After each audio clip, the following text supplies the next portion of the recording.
Assalamualaikum warahmatullahi wabarakatuh. Alhamdulillahirabbil alamin wa bihi nasta'inu ala umuri dunya waddin. Nasta'inu wa nastaghfiruhu wa na'udzu billahi min syururi anfusina wa min sayyiati a'malina. May yahdihillahu fala mudhillalah wa may yudlil fala hadiyalah. Asyhadu an la ilaha illallah wahdahu la syarikalah wa asyhadu anna Muhammadan abduhu wa rasuluhu la nabiyya ba'da. Bapak Ibu yang dirahmati Allah SWT, yang pertama-tama mari kita senantiasa memanjatkan syukur kehadiratnya atas segala nikmat karunia-Nya. Mudah-mudahan kita dijadikan sebagai hamba yang bersyukur. Allahumma amin. Salat wassalam semoga tercurah dan terlimpah pada junjungan Nabi besar kita Muhammad sallallahu alaihi wasallam beserta keluarga, sahabat dan para pengikutnya sampai yang akhir. Bapak Ibu yang dirahmati Allah SWT, kita masih berada di bulan Syawal, bulan peningkatan. Saya mengajak kepada diri saya sendiri dan mudah-mudahan juga kepada Bapak Ibu semuanya, mari kita sama-sama meningkatkan amal kita, meningkatkan kuantitas amal kita, dan juga meningkatkan kualitas amal kita. Loh, apakah ada perbedaan amal, perbedaan kualitas? Ada. Berarti kalau ada perbedaan kualitas, ada perbedaan pahala. Iya. Lalu bagaimana cara kita melihat perbedaannya?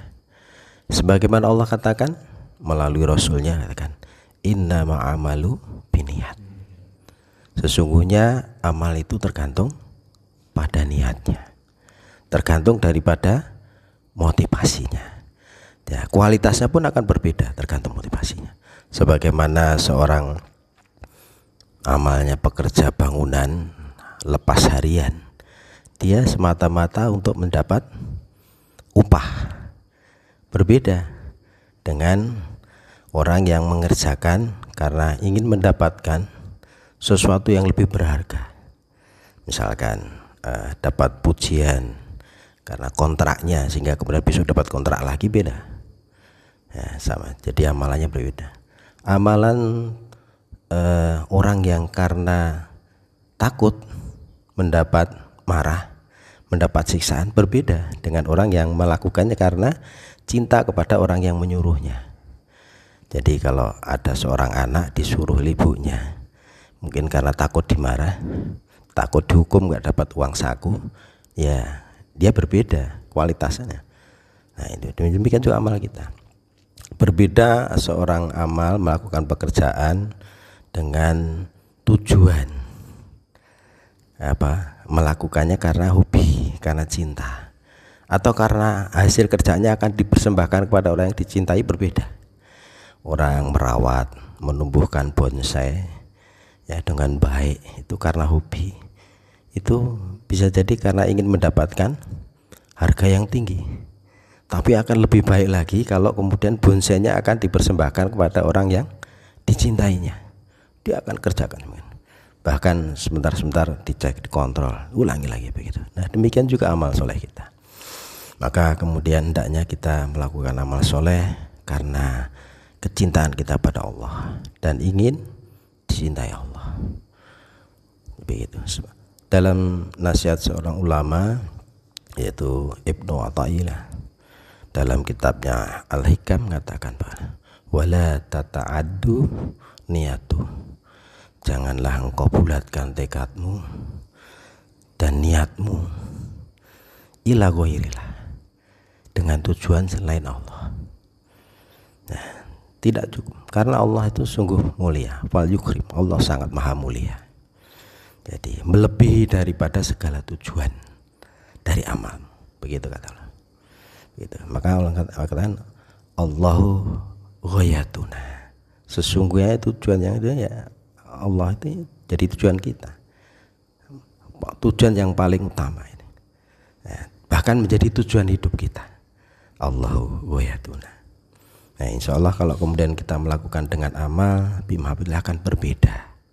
Nah, kita tidak merasa capek, tidak merasa awal dalam melakukannya, bahkan ingin menambah-nambah. Nah, aku sudah sholat fardu berjamaah insyaallah, nambah lagi sholat sunnah, nambah lagi dengan amal yang soleh, ya lain-lainnya begitu. Itu karena amal dilakukan kecintaannya. Dan Allah menyatakan bahwa orang yang beriman ya, itu sungguh-sungguh mencintai Allah. Sebagaimana dalam dalam surat Al-Baqarah ayat 165 katakan, walladzina amanu asyaddu balillah. Sesungguhnya orang yang beriman itu amat sangat cintanya kepada Allah. Gitu. Jadi kalau kita tidak cinta sama Allah, ya barangkali harus kemudian kita tingkatkan lagi keimanan kita, agar betul-betul kita tumbuh rasa cinta kepada Allah.